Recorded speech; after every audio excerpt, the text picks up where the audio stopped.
Iya aja deh. Assalamualaikum warahmatullahi wabarakatuh. Perkenalkan, nama saya Eliza Febrianti dari Prodi Manajemen kelas D. Saya ingin mempresentasikan eh, mata kuliah Matematika Bisnis. Penerapan diferensial atau turunan pada matematika, ekonomi, dan bisnis. 1. Laba. Pada umumnya, ukuran yang sering kali digunakan untuk menilai berhasil atau tidaknya manajemen suatu perusahaan adalah dengan melihat laba yang diperoleh perusahaan. Laba bersih merupakan selisih positif atas penjualan dikurangi biaya-biaya dan pajak. Laba adalah selisih antara penerimaan total dengan biaya total, atau secara matematika dapat dinyatakan dengan rumus di mana laba TR penerimaan total, TC biaya total. TR TC penerimaan total TR maupun biaya total TC adalah fungsi dari Q. Oleh karena itu, untuk memperoleh tingkat banyak barang yang dapat memaksimumkan laba, kita harus memenuhi syarat pertama yang diperlukan, necessary condition untuk suatu maksimum, yaitu mendiferensialkan fungsi laba terhadap Q, kemudian disamakan dengan 0. Hasilnya adalah dN garis bawah dQ kosong, dTR sama dengan TC garis bawah dQ sama dengan 0, dTR garis bawah dQ sama dengan dTC garis bawah dQ 0, karena dTR atau dQ sama dengan MR dan dTC sama dengan dQ MC, maka persamaan di atas dapat ditulis kembali menjadi MR sama dengan MC. Jadi syarat pertama untuk suatu banyak barang yang optimal secara ekonomis adalah penerimaan marginal sama dengan biaya marginal. Tapi syarat yang pertama belum menjamin adanya suatu maksimum atau minimum. Oleh karena itu, kita harus memeriksa syarat kedua yang mencukup sufficient condition, yaitu derivatif kedua dari fungsi laba terhadap Q harus lebih kecil dari 0. Hasilnya D2N garis bawah DQ2 sama dengan 0. Jadi syarat yang kedua cukup untuk membuat laba secara maksimum dengan banyaknya barang yang diproduksi. Contoh 1. Jika diketahui fungsi permintaan dari suatu perusahaan adalah P sama dengan 100 sama dengan 1000 sama dengan 2Q, dan fungsi biaya perusahaan tersebut adalah C sama dengan Q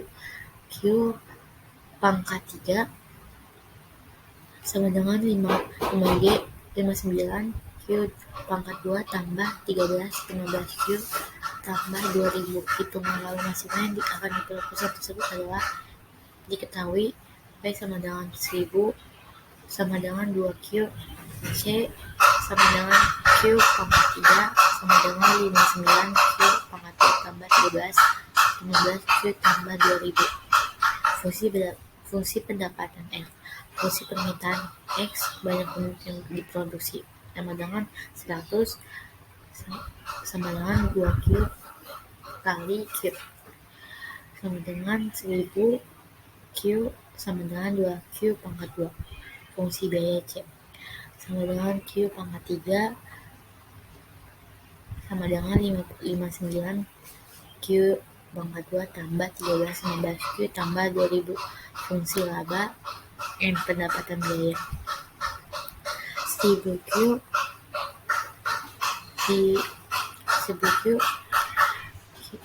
sama dengan 2Q sama dengan Q pangkat 3 sama dengan 59 Q pangkat 2 tambah 13 15 Q tambah 2000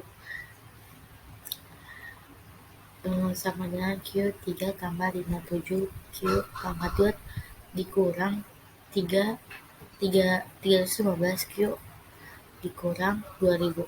Turunan pertama DN sama dengan DQ dan diperoleh Q pangkat 1 sama dengan 3 atau Q2 35. turunan kedua. D pangkat 2N sama dengan DQ pangkat 2 sama dengan 6Q tambah 114.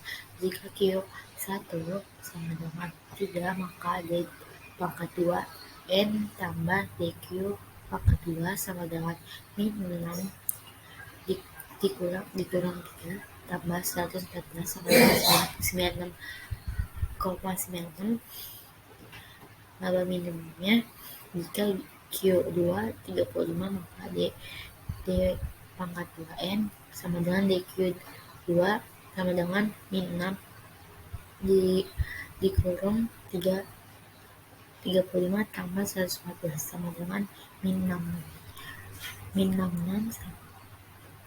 sama dengan 0 laba maksimum. Jadi N-nya maksnya adalah min Q pangkat 3 tambah 57 Q2 sama dengan 31 5Q dikurang 2000 sama dengan 35 pangkat 3 tambah 57 dikurang 35 pangkat 2 sama dikurang 319 kurang 35 dikurang 2000 sama dengan 4.287,5 tambah 6.980,25.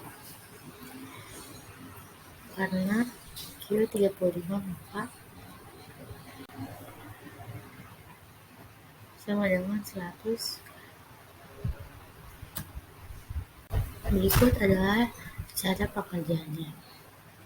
Jadi dapat disimpulkan bahwa perusahaan harus menjual produknya sebesar 910 per menit dengan jumlah produk sebesar 35 unit agar dapat memaksimalkan laba sebesar 13.925, di mana pendapatan perusahaan adalah 32,290 dan biaya yang dikeluarkan adalah sebesar 18.625. Pajak. Salah satu sumber penerimaan pemerintah adalah dengan penarikan pajak. Misalnya pajak penjualan yang dikenakan pemerintah terhadap setiap unit produksi yang dijual oleh pengusaha. Pemerintah berupaya untuk memaksimalkan penerimaan pajak tersebut. Untuk itu, pemerintah harus menentukan beberapa tarif pajak yang akan diperlakukan sehingga akan diperoleh pajak maksimum.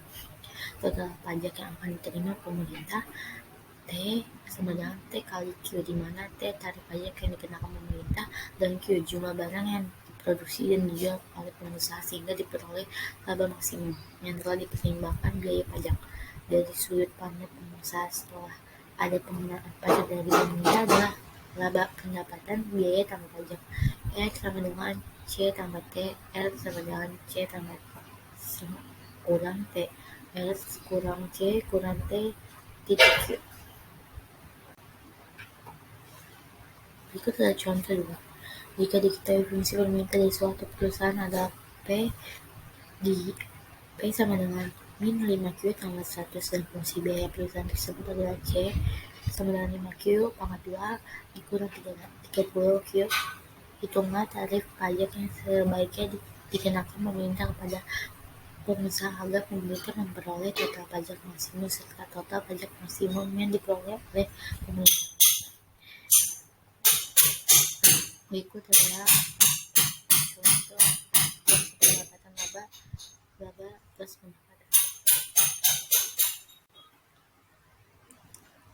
Dari sudut pandang pemerintah, pajak T sama dengan T 26 dikurang 4 sama dengan 1 per 20 T sama dengan 26 per 4 T kurang 1 per 20 T pangkat. Yang pertama pajak sama dengan 26 pangkat 4 dikurang 1 per 10 T sama dengan 6.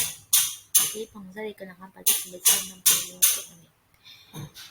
Hitungannya adalah Q 26 di garis bawah 4 sama dengan 1 per 20 65 sama dengan 26 bagi sama dengan 4 dikurang 65 per 20 pajak yang diterima pemerintah atau yang dikeluarkan oleh pengusaha. T sama dengan TQ sama dengan 65 kali 3,25 sama dengan 211,20. Jadi pajak yang harus dikeluarkan oleh pengusaha jika menghasilkan 3,25 unit barang adalah 211,25. 3. Investasi. Investasi yang lazim disebut juga dengan istilah penanaman modal atau pembentukan modal, merupakan komponen kedua yang menentukan tingkat pengeluaran agregat tabungan dari sektor rumah tangga melalui institusi atau keuangan akan mengalir ke sektor perusahaan. Apabila para pengusaha menggunakan uang tersebut untuk membeli barang-barang modal, pengeluaran tersebut dinamakan investasi. Investasi pada hakikatnya merupakan penempatan sejumlah dana yang ada saat ini dengan harapan untuk memperoleh keuntungan di masa mendatang. Investasi adalah suatu fungsi pendapatan dan tingkat bunga. Dilihat dengan kaitannya, suatu pertambahan pada pendapatan akan mendorong investasi yang lebih besar, di mana tingkat bunga yang lebih tinggi akan menurunkan minat untuk investasi. Sebagaimana hal tersebut, jika suatu perusahaan lain memilih untuk menggunakan dananya sendiri untuk investasi, tingkat bunga menunjukkan suatu biaya kesempatan dari investasi tersebut daripada meminjamkan untuk mendapatkan bunga. Contoh, uang sejumlah 5 juta diinvestasikan dengan bunga 8% per tahun ditambah secara kontinu. Jumlah uang itu sesudah 25 investasi sebagai jumlah uang modal tambah bunga pada saat maka lanjut dengan perubahan jumlah uang pada saat diberikan oleh DY sama dengan DT dikurang 8/100 ya. Jadi bahwa persamaan ini adalah persamaan terpisah sehingga Y sama dengan T sama dengan Y dikurang 0 1/100 pangkat 1.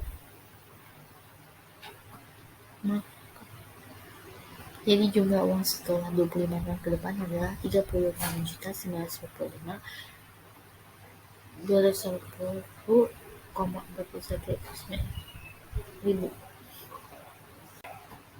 Catatan pada soal ini menggunakan aliran fungsi eksponen. Fungsi eksponen berbeda dengan fungsi pangkat. Fungsi pangkat suatu fungsi di mana variabel berbasis dipangkatkan dengan suatu konstanta standar. Sedangkan fungsi eksponen adalah suatu fungsi di mana konstantanya dipangkatkan dengan variabel berbasis dengan kata lain, fungsi eksponen adalah suatu fungsi yang variabel berbasis merupakan pangkat. Misalnya Y 5x, fungsi eksponen ini merupakan 2 basis eksponen, 1 basis konstanta B dan 2 basis bilangan E. 22,778 yang digunakan pada contoh soal ini. Terima kasih. Sekian presentasi dari saya. Terima kasih. Mohon maaf bila ada banyak salah kata maupun penjelasan. Terima kasih.